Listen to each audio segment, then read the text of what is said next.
Curious George goes to school. It was open house at George's school, so the man with the yellow hat had come to school with George.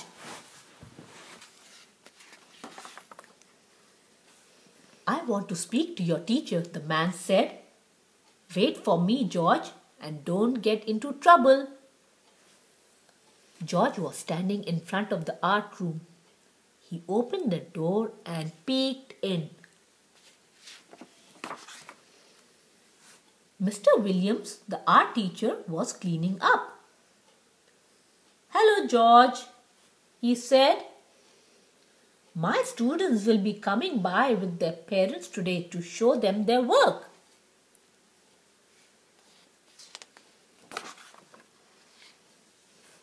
The walls of the art room were covered with the students' paintings. There were paintings of dancers and farmers and racing car drivers and ice skaters.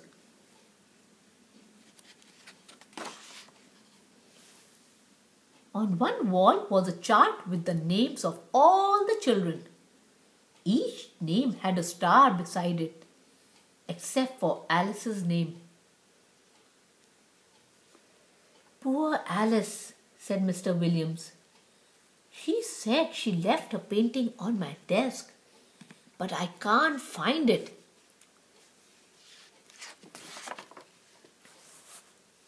Here, George, why don't you paint a picture while you wait for your friend?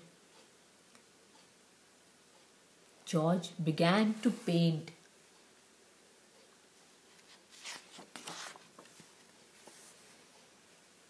Keep painting, George, said Mr. Williams. I'll be right back. And off he went. George kept painting, but it was starting to get very warm in the room.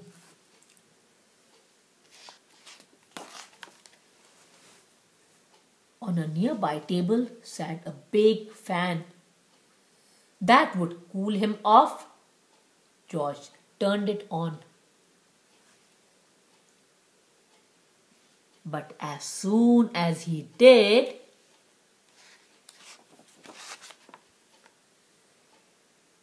the fan blew the paintings off the walls and all over the room.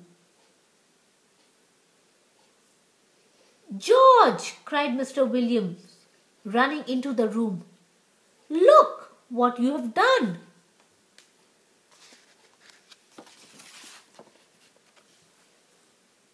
Mr. Williams turned off the fan. You'd better help me clean up, George, he said. George picked the papers up off the floor. Some were under Mr. Williams' desk.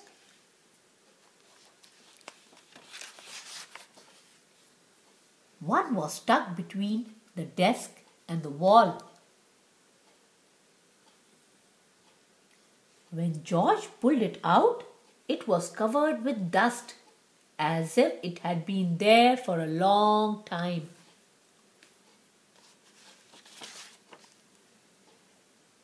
It was a painting of a little girl riding a horse.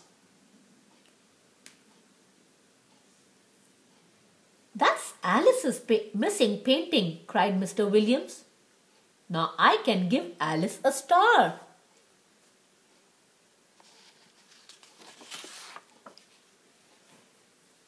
When the paintings were all hanging on the walls again, the students and their parents arrived.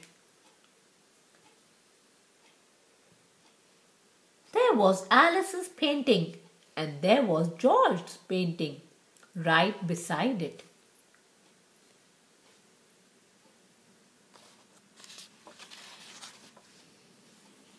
Now Alice's name on the chart had a gold star next to it.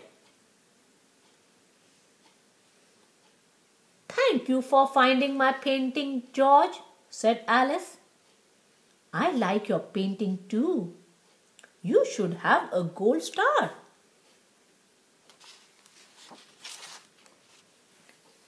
I agree, said Mr. Williams, and he gave George a big gold star. The end.